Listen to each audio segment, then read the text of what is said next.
Oi pessoal, tudo bem? Meu nome é Jordana, eu sou aluna do 2º ano do curso de Medicina da UESB e hoje eu vou dar continuidade a essa série de vídeos sobre plantas medicinais que a nossa turma tem feito e eu vou falar um pouco mais sobre a carqueja.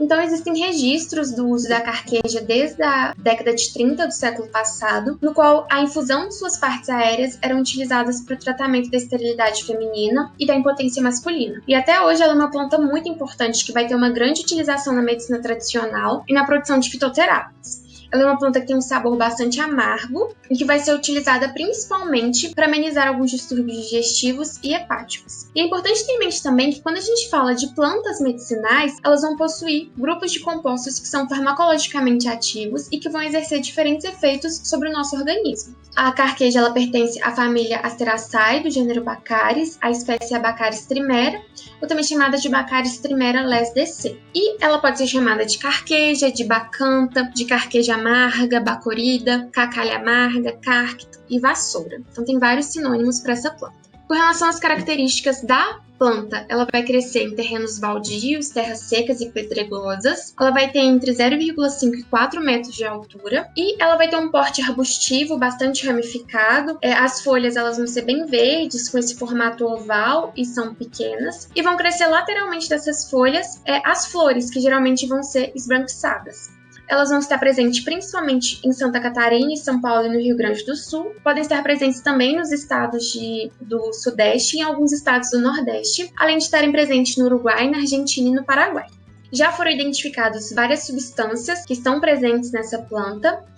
A principal delas vão ser os flavonoides, então a gente tem, por exemplo, a espidulina, a rutina, a nepetina. E esses flavonoides eles podem ser classificados em diferentes classes a depender de suas características. E cada uma dessas classes vão ter efeitos específicos sobre o nosso organismo. Então pode ter um efeito antiviral, anti-inflamatório, por exemplo, antioxidante. E os flavonoides eles sofrem uma influência da sazonalidade muito importante. Então a depender da época do ano, a gente vai ter uma maior ou uma menor concentração dessas substâncias. E no caso da carqueja, vai haver uma maior concentração no verão. Também tem a presença do ácido quinocístico, dos diterpenos, do monoterpeno e do sesquiterpeno, que são componentes dos óleos essenciais dessa planta, e também derivados do ácido químico e do ácido cafeico. Então aqui só para ilustrar, a estrutura química de algumas das classes dos flavonoides que mais está presentes nessa planta. E a carqueja, ela vai ter diversos efeitos sobre o nosso organismo. Então, ela pode ter um efeito hipoglicemiante, o seu extrato aquoso. Também vão ter um efeito antimicrobiano. As lactonas serquiterpênicas vão ter esse efeito antimicrobiano. Então, eles vão impedir o crescimento do Trypanosoma cruzi, que é o causador da doença de Chagas. Eles também vão exercer uma atividade inibitória nas cercárias do Schistosoma mansoni, que é o causador da esquistossomose. Também, principalmente a espidulina, que vai ser um dos principais metabólitos secundários, vai ter um efeito hepatoprotetor importante. Também tem um efeito anti-úlcera e antiácido, porque o extrato dessa planta vai reduzir a secreção gástrica e também vai ter um efeito analgésico. Também tem esse efeito protetor da mucosa gástrica.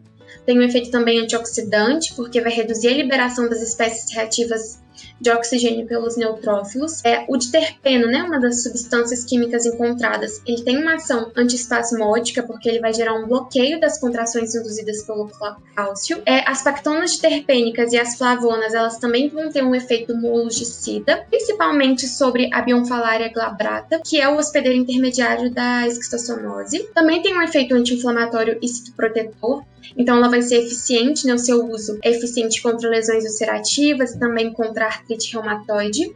E ela tem uma ação diurética que vai gerar uma ação hipertensiva, uma ação antihipertensiva muito importante. Além disso, vem sendo estudado bastante o seu efeito antitumoral. E com relação ao modo de tomar, então ela deve ser feita através do uso das partes aéreas. Pode ser consumido tanto o extrato seco na fórmula de cápsulas de 100 a 300 mg por dia e também pode ser feito chás, com decocção ou infusão. No caso da infusão, deve ser utilizada 2,5 gramas de flores secas para 100 ml de água fervente. Aí põe a água na planta, espera algum tempo para o chá esfriar e depois é só coar e consumir. e deve ser tomada de 2 a 3 xícaras 30 minutos antes das refeições. E por fim, existem contraindicações para as gestantes e para as lactantes. Já foram feitos estudos e a administração do extrato de carqueja em ratas e foi demonstrado um efeito abortivo, por isso que ela vai ser contraindicada durante a lactação e durante a gestação. E também, por conta do seu efeito antihipertensivo, tem que ter um cuidado muito grande da sua administração naqueles pacientes que já tomam outros antihipertensivos, porque pode haver um efeito sinérgico. Então, para esses pacientes que já fazem uso de outros medicamentos antihipertensivos, é importante que seja feito um ajuste da dose mesmo para fazer o consumo desse chá também. Então, o que eu tinha para falar hoje era isso sobre a carqueja. Continuem acompanhando o nosso canal, que todo dia vão ser lançados vídeos bastante interessantes. E aqui tem as referências que eu utilizei. Obrigada, pessoal!